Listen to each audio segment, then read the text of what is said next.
నమస్కారం. అద్దెంకి న్యూస్ కి స్వాగతం. ఈ రోజు ముఖ్యాంశాలు.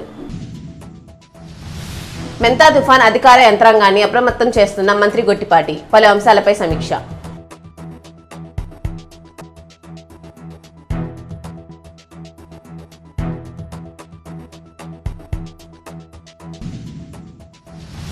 తుఫాన్ నేపథ్యంలో ప్రజా సమస్యల పరిష్కార వేదిక రద్దు. ప్రజలు గమనించాలన్న కలెక్టర్ వినోద్ కుమార్.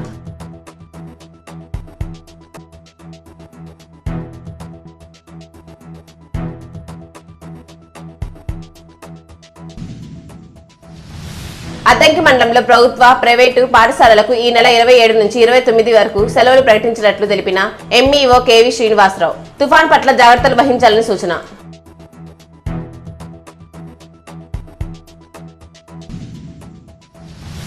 మెంతా తుఫాన్ నేపథ్యంలో అధికారులు అప్రమత్తంగా ఉండాలని రాష్ట్ర విద్యుత్ శాఖ మంత్రి గొట్టిపాటి సూచించారు. అధికారులతో ఆయన సమీక్షించారు. మెంతా తుఫాన్ దృష్ట్యా విద్యుత్ ఉద్యోగులు అంతా అప్రమత్తంగా ఉండాలని, విద్యుత్ సరఫరాలకు అంతరాయం లేకుండా అధికారులు చర్యలు చేపట్టాలన్నారు. విద్యుత్ సమస్యలు తలెత్తితే వెంటనే పునరుద్ధీకరణ పనులు చేపట్టాలన్నారు. ఎలాంటి పరిస్థితులైనా ఎదుర్కొనేందుకు సిద్ధంగా ఉండాలని, ప్రాణ, ఆస్తి నష్టం జరగకుండా ముందస్తు చర్యలు చేపట్టాలని తెలిపారు. జిల్లా, మండల, గ్రామ స్థాయి అధికారులంతా అందుబాటులో ఉండాలని, ఇతర శాఖలతో విద్యుత్ శాఖ అధికారులు సమన్వయం చేసుకొని పనిచేయాలన్నారు.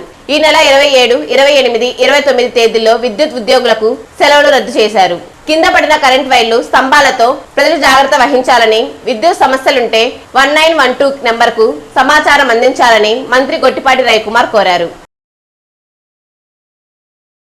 ప్రతి సోమవారం జిల్లా కార్యాలయంలో నిర్వహించే ప్రజా సమస్యల పరిష్కార వేదిక కార్యక్రమాన్ని సోమవారం రద్దు చేస్తున్నట్లు కలెక్టర్ వినోద్ కుమార్ ప్రకటించారు.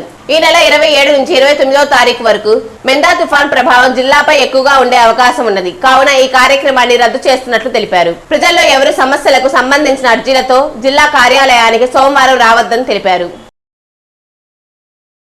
అద్దంకి పాద శివాలయం వద్ద మహాశివరాత్రి సందర్భంగా జరిగే రథోత్సవానికి సన్నాహాలు జరుగుతున్నాయి. 32 అడుగుల ఎత్తుగల రథానికి 15 లక్షలతో మరమ్మతులు చేపట్టారు. 2015 నుంచి 5 సంవత్సరాల పాటు రథోత్సవం సాగింది. ఆ తరువాత మరమ్మతుల కారణంగా 5 సంవత్సరాలుగా ఈ కార్యక్రమం నిలిచింది. తిరిగి వచ్చే శివరాత్రికి రథోత్సవాన్ని సిద్ధం చేస్తున్నట్లు ఆలయ ట్రస్టీ రామలింగేశ్వరరావు తెలిపారు.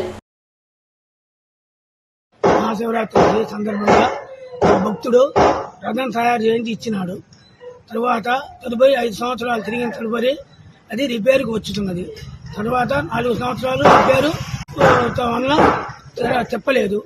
2026 సంవత్సరం మహాశివరాత్రికి ఈ రథం తిప్పాలనే సంకల్పంతో రిపేర్ చేయించుకున్నాము. పుస్తక పఠనం అలవాటు చేసుకోవాలని అద్దంకి గ్రంథాలయ ఉద్యమకారుడు మన్నం త్రిమూర్తులు విద్యార్థులకు సూచించారు. ఆదివారం అద్దంకి కమటేశ్వర స్వామి ఆలయంలో విద్యార్థులకు చెక్కుముకి పోటీలు నిర్వహించారు. గెలుపొందిన విజేతలకు చెక్కుముకి పుస్తకాలు పంపిణీ చేశారు. కార్యక్రమంలో విశ్రాంత గ్రంథ పాలకుడు సుగుణారావు పాల్గొన్నారు.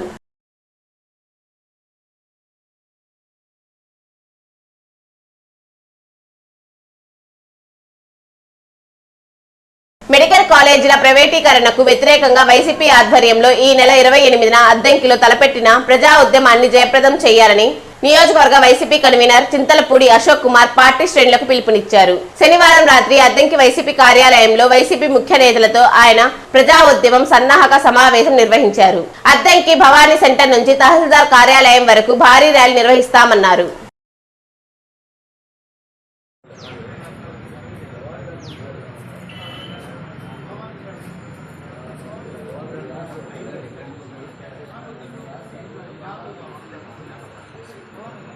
తుఫాన్ హెచ్చరికల నేపథ్యంలో కలెక్టర్ వినోద్ కుమార్ ఆదేశాల మేరకు అద్దంకి మండలంలోని ప్రభుత్వ, ప్రైవేటు పాఠశాలలకు ఈ నెల 27 నుంచి 29 వరకు సెలవులు ప్రకటించినట్లు ఎంఈఓ కేవి శ్రీనివాసరావు తెలిపారు. సమాచారాన్ని విద్యార్థుల తల్లిదండ్రులకు, విద్యార్థులకు తెలియజేయాలని ఉపాధ్యాయులకు సూచించారు. ప్రజలు అప్రమత్తంగా ఉండాలన్నారు. అద్దంకి పోలీస్ స్టేషన్ పరిధిలో మద్యం తాగి వాహనాలు నడుపుతున్న 10 మంది వాహనదారులను అదుపులోకి తీసుకుని అద్దంకి కోర్టులో హాజరుపరిచినట్లు సిఐ సుబ్బరావు చెప్పారు. మద్యం తాగి వాహనాలు నడిపిన వారికి ఒకరికి 6,000, మరొకరికి 5,000, మిగిలిన వారికి 4,000 చొప్పున కోర్టు న్యాయమూర్తి అఖిల జరిమానా విధిస్తూ తీర్పు చెప్పినట్లు వివరించారు. అద్దంకి న్యూస్ సమాప్తం. తిరిగి రేపటి న్యూస్ కలుద్దాం. అంతవరకు సెలవు. నమస్కారం.